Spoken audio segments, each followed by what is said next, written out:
अस्सलामुअलैकुम वरहमतुल्लाहि वबरकातुह। बहुत से नौजवान लड़के और लड़कियां नमाज पढ़ते हुए किसी के हंसाने पर या फिर किसी बात के याद आ जाने पर हंस पड़ते हैं और नमाज के अंदर हंसने से मुताल्लिक शरीयत के जो अहकामात हैं उनको न जानने की वजह से अपनी नमाज को पढ़ते चले जाते हैं और लाइल्मी में अपनी नमाज़ों को ख़राब कर लेते हैं। तो आइए आज की इस वीडियो में वो कौन सी हंसी है जिससे नमाज पर कोई असर नहीं पड़ता, और वो कौन सी हंसी है जो नमाज को तोड़ देती है, और वो कौन सी हंसी है जो नमाज और वुज़ू दोनों को तोड़ देती है। तो आज की इस वीडियो में मैं इस मसले को क्लियर करूंगा। नमाज के अंदर हंसने की उमूमन 3 शक्लें होती हैं: तबस्सुम, ज़िहक, कहकहा। नंबर 1 तबस्सुम। तबस्सुम वो हंसी कहलाती है कि नमाजी इस तरह हंसे कि उसके होंठ खुले, दांत जाहिर हों, लेकिन उसकी हंसी में मामूली सी आवाज भी पैदा न हो जिसे नमाजी के कान सुन सके, तो ये हंसी तबस्सुम कहलाती है।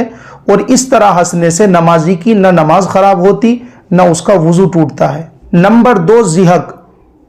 ये वो हंसी कहलाती है कि नमाजी इस तरह हंसे कि उसके होंठ खुले, दांत जाहिर हों और उसकी हंसी में इतनी आवाज पैदा हो जाए कि नमाजी के कान उस आवाज को सुन सकें, तो ये हंसी ज़िहक कहलाती है।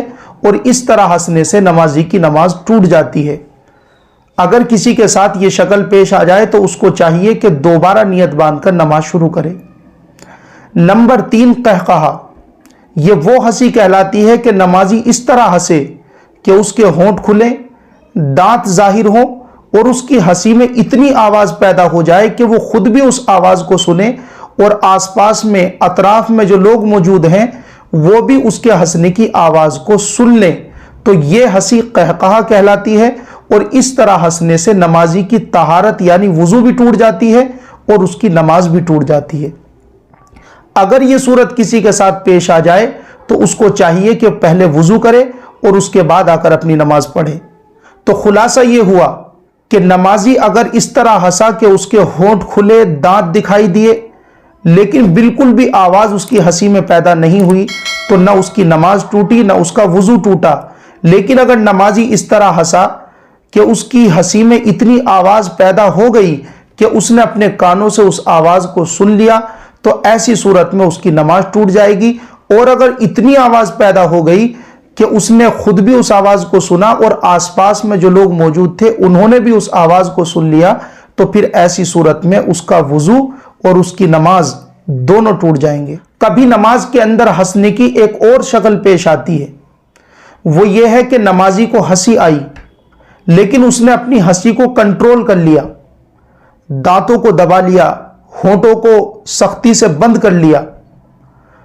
ऐसी सूरत में हंसी की आवाज तो बाहर जाहिर नहीं होती, लेकिन कभी कभी नमाजी का बदन पूरा मूवमेंट कर रहा होता है, हिल रहा होता है, जिसको देखने वाले अच्छी तरह देखकर अंदाजा लगा सकते हैं। तो याद रखिए, इस तरह से हंसना कि हंसी की आवाज तो जाहिर ना हो लेकिन पूरा बदन हरकत में हो, पूरे बदन में कंपन सी आ रही हो।